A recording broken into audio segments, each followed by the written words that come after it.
আসসালামু আলাইকুম ওয়া রাহমাতুল্লাহি ওয়া বারাকাতুহু। নিজের ফিকির করেন ভাই, নিজের ফিকির করেন বোন।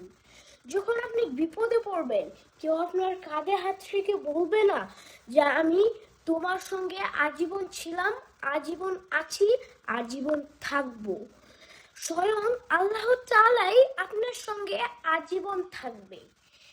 যখন আপনি বিপদে পড়বেন তখন শুধু বলবেই মানুষ যে আমি তোমার সঙ্গে আছি, কিন্তু দেখবেন কিছুদিন যাওয়ার পরে সে আর নাই।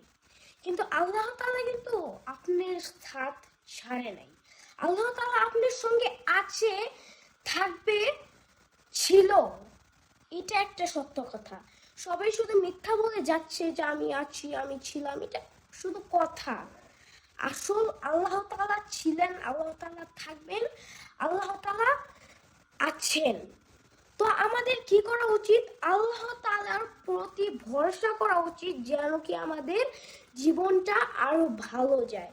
তো সবসময় আমরা এখন কি করব, এখন থেকে যে আল্লাহ তাআলার উপরে ভরসা করব। আমার ভাই, আমার বোন, নিজের ফিকির করেন, দেখবেন এরকম ভাবে জীবন কাটালে আপনার মতন সুখী জীবন আর কেউ পাবে না এই দুনিয়াতে। আসসালামু আলাইকুম।